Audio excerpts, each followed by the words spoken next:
오늘 우리에게 주신 말씀 이사야 19장 1절부터 15절까지의 말씀입니다.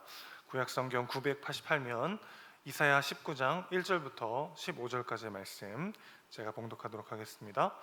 애굽에 관한 경고라. 보라, 여호와께서 빠른 구름을 타고 애굽에 임하시리니 애굽의 우상들이 그 앞에서 떨겠고 애굽인의 마음이 그 속에서 녹으리로다. 내가 애굽인을 격동하여 애굽인을 치리니 그들이 각기 형제를 치며 각기 이웃을 칠 것이요 성읍이 성읍을 치며 나라가 나라를 칠 것이며 애굽인의 정신이 그 속에서 쇠약할 것이요 그의 계획을 내가 깨뜨리리니 그들이 우상과 마술사와 신접한 자와 요술객에게 물으리로다. 내가 애굽인을 잔인한 주인의 손에 붙이리니 포악한 왕이 그들을 다스리리라. 주 만군의 여호와의 말씀이니라.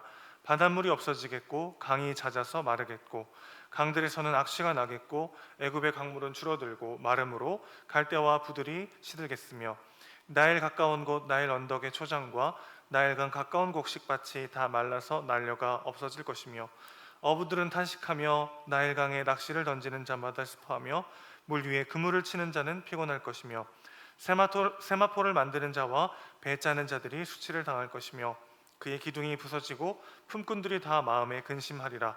소안의 방백은 어리석었고 바로의 가장 지혜로운 모사의 책략은 우둔하여졌으니 너희가 어떻게 바로에게 이르기를 나는 지혜로운 자들의 자손이라. 나는 옛 왕들의 후예라 할 수 있으랴. 너희 지혜로운 자가 어디 있느냐. 그들이 만군의 여호와께서 애굽에 대하여 정하신 뜻을 알 것이요 곧 내게 말할 것이니라. 소안의 방백들은 어리석었고 노베의 방백들은 미혹되었도다. 그들은 애굽 종족들의 모퉁이 돌 리건을 애굽을 그릇 가게 하였도다.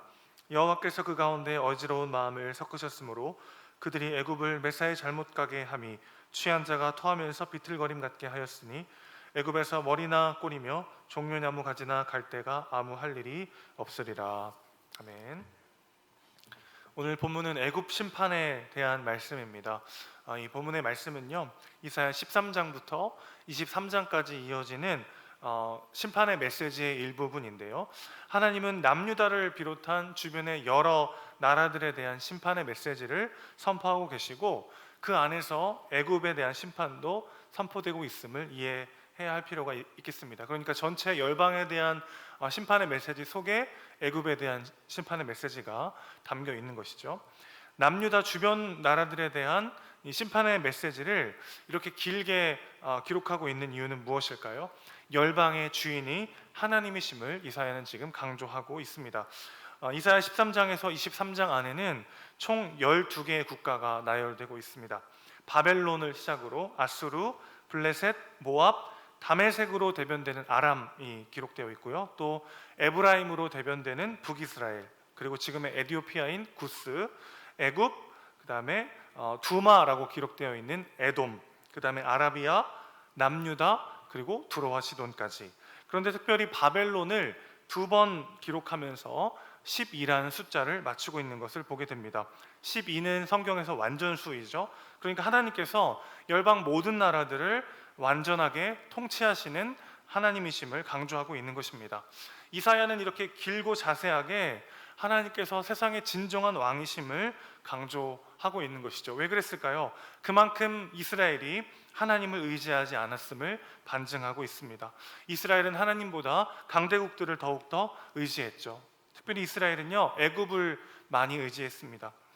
애굽이라는 나라에 대해서 같이 이야기할 필요가 있겠는데 그 애굽의 거대함과 풍성함을 생각해 보면 이스라엘이 의지할 수밖에 없었다라는 생각이 들게 하죠. 먼저 애굽은 역사와 전통을 자랑하는 강대국이었습니다. 나일강 하류를 중심으로 하는 풍부한 물적 자원을 가진 대국이었어요. 그리스의 역사학자 헤로도토스는 이렇게 말했습니다. 애굽은 나일강의 선물이다. 아프리카 중부 적도 지역에서 잦은 비가 내리면 나일강 하류 지역에서는 강물이 범람하게 되었습니다. 이때 유기물이 풍부한 퇴적층이 쌓이게 되고 이 때문에 애굽은요 풍성한 소출을 얻을 수가 있었습니다. 이 풍성한 소출을 토대로 애굽은 일찍부터 막강한 경제 대국으로 일어설 수 있었죠. 또 이 애굽은 가나안 땅에 대한 영향력도 상당했습니다. 이런 풍족한 경제력이요 안정적인 정치 제도와 막강한 군사력으로 이어졌습니다. 애굽은 태양신의 아들 파라오를 중심으로 하는 일종의 신정 국가였어요. 그들에게 이 바로는 일종의 신왕이었습니다. 신왕, 신이자 왕이었죠. 이러한 정치와 종교의 결합은 강력한 중앙 집권 체계를 가능하게 했고, 또 이런 정치적 안정감은요 강력한 군사력으로 이어져서 가나안 지역까지 이어지는 막강한 영향력을 애굽에게 주게 되었습니다. 자, 그러니까 정치, 경제, 군사에 있어서 굉장히 막강한 나라가 애굽이었다는 거죠. 그리고 문화적으로도 애굽은 강대국이었습니다. 사실 먹고 사는데 급급하면 문화, 예술, 각종 기술들이 발전하기가 어렵죠. 그런 애굽은 달랐습니다. 상형 문자, 파피루스, 태양력, 측량술, 의학에 이르기까지 일찍부터 탁월한 문명을 발전시켜 왔죠. 그러니까 남유다의 지도자들은요 아수르의 위협이 점점 커져가면 커져갈수록 애굽을 더 많이 의지하고 싶은 유혹에 빠질 수밖에 없었던 것입니다. 그래서 하나님은 이집트 역시 내 손 안에 있는 나라임을 호소하고 계신 것이죠. 본문을 한마디로 정리하면 이렇게 할 수 있을 것 같아요. 애굽이 너희에게 줄 수 있는 것은 아무것도 없다. 오늘 본문을 다시 한번 보시면요 1절부터 4절은 이집트의 정치와 종교가 어떻게 무너질 것인지에 대한 예언이고요, 5절부터 10절은요 나일강이 보장하는 물질적 풍요와 안정이라는 것이 하나님께서 그 나일강을 자연재해로 말려버리시면 아무것도 아니다라는 것을 이야기하고 계시고, 마지막 11절에서 15절을 보시면요 이집트의 그 자랑거리, 지혜가 얼마나 헛된 것이 될 것인가에 대한 예언이 등장하고 있습니다. 먼저 1절부터 4절 다시 한번 보시면 이집트의 정치와 종교에 대해서 하나님께서 예언하고 계세요. 이스라엘이 사사시대부터 왕정시대로 넘어갈 때 멸망했던 것이 무엇이었습니까? 강력한 통치자였습니다. 우리에게도 왕이 필요합니다. 강력한 군사력을 바탕으로 우리를 안전하게 지켜줄 왕을 우리에게 주십시오. 이것이 그들의 호소였던 거죠. 그런데 하나님은 지금 이렇게 말씀하십니다. 이스라엘이 부러워하던 그 탁월한 정치, 탁월한 종교, 그 모든 시스템들이 하나님 앞에서 무너져 내릴 것이라는 거죠. 애굽의 우상들은 하나님 앞에서 떨겠고 애굽인들의 마음이 녹을 것입니다. 각기 형제가 형제를, 이웃이 이웃을, 성읍이 성읍을 치게 될 것입니다. 애굽의 마술사와 신접한 자와 요술객의 예언이 헛된 것이 될 것이고 포악한 왕이 그들을 다스리게 될 것이라고 말씀하고 계시죠. 이집트의 자랑이었던 그 강력한 중앙 집권 체제, 그 종교와 정치가 결합되어서 강력하게 나라를 이끌고 있던 그 리더들이 하나님께서 붙잡아 주시지 않으시면 얼마나 허망하고 포악해질 수 있는가를 이야기하고 있는 것이죠. 두 번째 5절부터 10절은요 나일강이 보장하는 물질적 풍요와 안정이라고 하는 것이 얼마나 허망한가에 대한 이야기입니다. 5절을 보시면 이 바닷물이라고 하는 표현이요 나일강 하류가 범람하는 모습을 묘사하는 표현이라고 할 수 있겠습니다. 그리고 5절의 강이라는 말은 나일강의 상류를 말하는데, 그러니까 지금 나일강의 상류부터 하류까지 싹 마르게 할 것임을 하나님이 강조하고 계신 것이죠.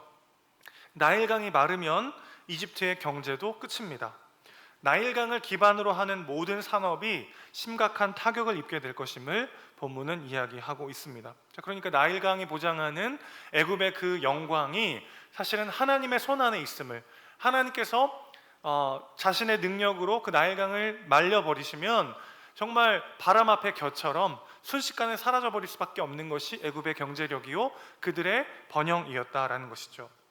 마지막 11절부터 15절 보시면요 이집트의 자랑이었던 각종 지혜들이 얼마나 허망한가를 말하고 있습니다. 가장 지혜로운 모사의 책략이 우둔해지고 각종 지혜자들이 미혹되어 어리석게 될 것임을 이야기하고 있습니다. 또 그들 가운데 어지러운 마음이 섞여서 술 취한 자가 토하며 비틀거리듯이 그들이 정신을 못 차릴 것이라고 예언되고 있죠. 자, 그러니까 여러분 이집트의 세련된 종교와 정치 체계, 그리고 경제적 풍요, 또 탁월한 지혜, 이 모든 것들이 하나님이 거두어 가시면 아무것도 아님을 이사야는 지금 폭로하고 있는 것입니다. 결국 이사야는 남유다를 향해서 이렇게 말하고 있는 거죠. 너희가 국가의 운명을 맡기려고 하는 이집트의 운명이 하나님께 달려있다. 너희들이 의지하려고 하는 그 이집트가 하나님 아니면 도저히 존속할 수 없는 연약한 나라에 불과하다는 것을 이사야는 강조하고 있는 것이죠. 왜 이렇게 길게 이사야 13장부터 23장 이하까지 길게 열방에 대한 심판을 호소하고 있습니까? 그들의 죄악 때문이기도 하지만 사실은 그 열방의 주관자는 하나님이심을 이렇게 반복적이고 길고 자세하게 이사야는 호소하고 있습니다. 반대로 말하면 이스라엘 백성들이 얼마나 하나님이 아닌 다른 열방들을 의지했는가를 우리는 알 수 있게 되는 것이죠. 그러나 사실 누가 이스라엘에게 돌을 던질 수가 있겠습니까? 이집트라고 하는 그 탁월한 정치와 종교 체제가 이루어져 있는 강력한 나라, 엄청난 경제력을 바탕으로 엄청난 군사력을 가진 나라, 또 탁월한 지혜를 갖춘, 탁월한 문명을 갖춘 그 나라를 어찌 의지하지 않을 수 있겠어요? 우리에게 애굽은 무엇입니까? 노후를 안전하게 보장해줄 물질적 풍요일 수 있겠고요. 좋은 학벌과 탁월한 실력을 갖추는 것일 수 있겠고요.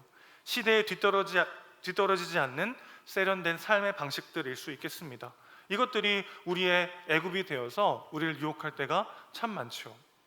필요를 채우시는 하나님께 매일의 만나를 구하며 사는 삶보다는 물질적인 안정감이 우리의 삶을 훨씬 더 풍요롭고 안전하게 지켜줄 것 같은 마음에 빠질 때가 참 많이 있습니다.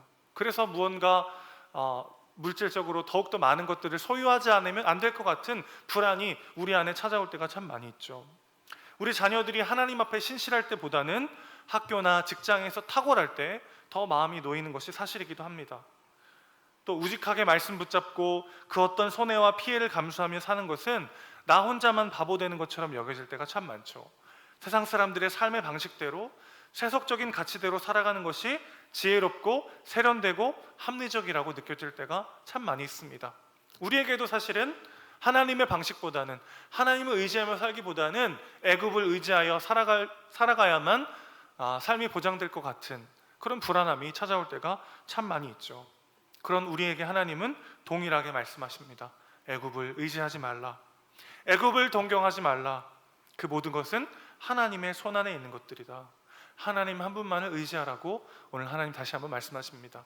물질적 풍요와 세상에서의 탁월함, 그리고 세련되고 합리적이고 지혜로워 보이는 세상의 삶의 방식, 그것들을 동경하는 것이 아니라 오늘도 우직하게 말씀 앞에 겸손히 엎드려 하나님께 은혜를 구하며 하나님의 인도하심을 누리고 하나님께서 가라 하시면 가고 하나님이 멈추라 하시면 멈추는, 그렇게 세상이 보기에는 참 바보 같고 부활이 없다면 가장 비참한 인생이 되는, 그러나 하나님과 동행함으로 가장 영광스럽고 가장 지혜로운 삶을 살아가는 우리 모두가 되시기를 주님의 이름으로 축원합니다.